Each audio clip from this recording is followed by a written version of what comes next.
Guys तो अभी school ख़त्म हुआ है और आपका मन भी एनसीसी रखने का, वो भी कॉलेज में।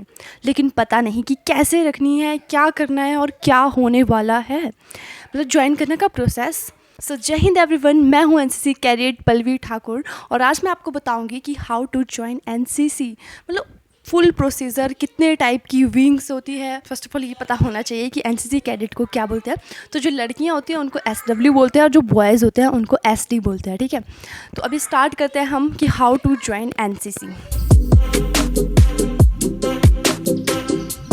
सो गाइस, सबसे पहले हमें पता होना चाहिए कि एनसीसी क्या है। तो एनसीसी का मतलब है नेशनल कैडेट कॉर्प। ये एक यूथ ऑर्गेनाइजेशन है जो स्टूडेंट्स को discipline, leadership and army training सिखाता है, ठीक है। एनसीसी में स्टूडेंट्स को कैंप्स लगाने का मौका मिलता है जिसमें वो आर्मी वालों से मिलते हैं। एनसीसी को जो है सेकंड डिफेंस ऑफ आर्मी भी कहा जाता है।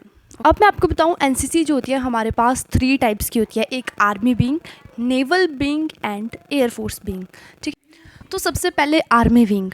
जो आर्मी विंग है वो एनसीसी की सबसे ज़्यादा स्टूडेंट वाली विंग है। इसमें क्या होता है, parade, drill practice, rifle, physical training और जैसे मतलब रनिंग एक्सरसाइज और camp like army life experience. तो ये किसके लिए बेस्ट होता है? अगर आपको आर्मी जैसी लाइफ पसंद है, डिसिप्लिन और फिज़िकल ट्रेनिंग करनी अच्छी लगती है, तो आर्मी विंग वाली एनसीसी आपके लिए सबसे अच्छी है, ओके। नंबर 2 है हमारे पास नेवल विंग। नेवल विंग जो होती है वाटर बेस्ड ट्रेनिंग होती है और ये जो होता है नेवी से रिलेटेड होती है, ओके। तो इसमें क्या होता है, बोटिंग, स्विमिंग, वाटर ड्रिल और शिप और सी का नॉलेज। नेवल विंग उन स्टूडेंट के लिए होता है जिन्हें पानी से रिलेटेड एक्टिविटीज़ और नेवी में इंटरेस्ट है, ठीक है। उसके बाद जो हमारे पास थर्ड विंग होती है वो होती है एयर विंग। एयर मतलब ये होता है एयरफोर्स से रिलेटेड, ओके। तो ये सबसे यूनिक और लिमिटेड होती है।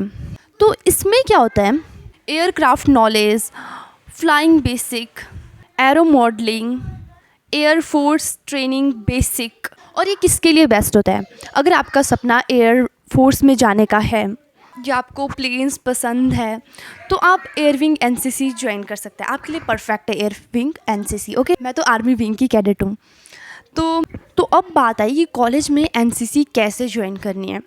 तो सबसे पहले आप जिस कॉलेज में एडमिशन ले रहे हैं पहले पता करिए कि उस कॉलेज में एनसीसी है या नहीं है। अगर है तो कौन कौन सी एनसीसी है।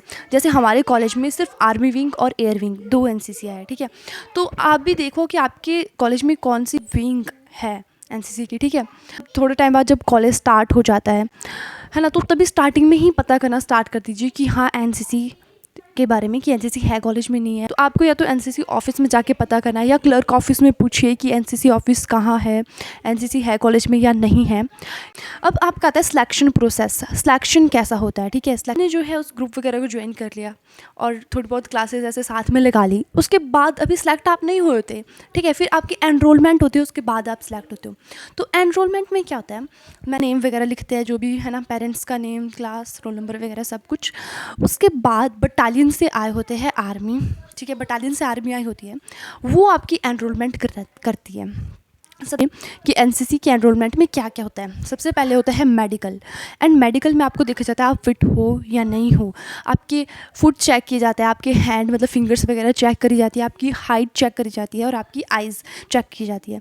मतलब नॉर्मल जो होता है आपका मेडिकल रहता है इतना। उसके बाद होता है आपका फ़िज़िकल टेस्ट, जिसमें कि जैसे हमारा हुआ था फ़िज़िकल टेस्ट, एक राउंड में मतलब 800 मीटर की रेस होती है। उसके बाद ले लिया जाता है आपको एग्ज़ाम के लिए, फिर आपका एग्ज़ाम भी होता है, ठीक है। तो एग्ज़ाम में क्या होता है, बहुत ही बेसिक्स आता है। जनरल नॉलेज आएगा, आप जिस स्टेट में रहते हो उसका जनरल नॉलेज आएगा।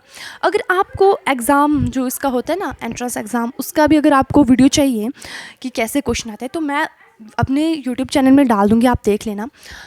अपना इंडिया का जो है जनरल नॉलेज थोड़ा सा पढ़ लेना है, ज़्यादा नहीं आएगा, बेसिक आएगा, थोड़ा कॉलेज का आएगा, थोड़ा कॉलेज से रिलेटेड पूछा जाएगा।